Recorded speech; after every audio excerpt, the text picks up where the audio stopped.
scans, the storm has trended really close to being able to produce a tornado. The National Weather Service has noted just how impressive it started to get, at least in terms of the rotation. And as far as what I can see right now, still using the debris tracker and the correlation coefficient product, not seeing it on the ground, but the hook is right along Forest and this is Highway 69, and then when it turns into Alabama, into Pickens County, it turns into Highway 14.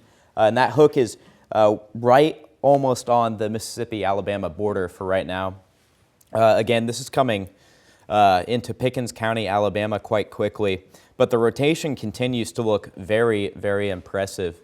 If we could throw up the shear product real quick. Yeah, that's great. You can see a huge area of red, and it's shaped in that C shape we've been talking about all night. So once it gets in the C shape, you can kind of envision the inflow coming from here into the rotation, and then the rear flanking downdraft, or the other side of the couplet starting to come in like this. So you can see how that kind of mixed together, and that seems to be happening right on top of Forest. And right now along Spurlock Road, moving towards Pine Grove Road, and that again is in Alabama.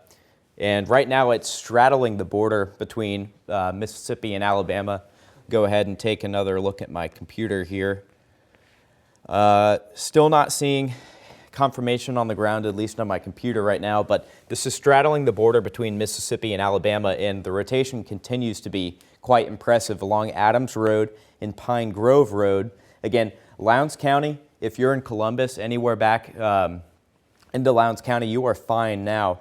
Our concern now moves towards Pickens County, Alabama. Pine Grove Road, Adams Road, moving towards Macedonia and Ethelsville in Pickens County. And we're zooming out here just a little bit, and you can see how bright these greens are. That's some really impressive inbound winds. What I mean inbound is moving towards the radar, red meaning away from the radar, and you can kind of see where they meet, and that's sitting right on the border right now. Again, this is south of 82, but I imagine as it goes on, it will eventually cross 82, moving towards Ethelsville, Macedonia, Pine Grove, and Stafford in Pickens County, Alabama.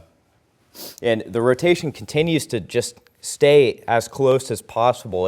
It really could drop a tornado here any moment. And with these storms, this kind of storm has the threat of dropping maybe a more longer-lived tornado than some of the tornado warnings we've seen earlier. When they get in that line, it's really easy for the storm to cut its own inflow off by sending out an outflow boundary. And this storm is a fairly discrete supercell, and it's got some activity back behind it, but it's got pretty much unimpeded inflow, and that inflow and instability in the atmosphere has just been building all day. So it's got a really good environment to continue doing what it's doing.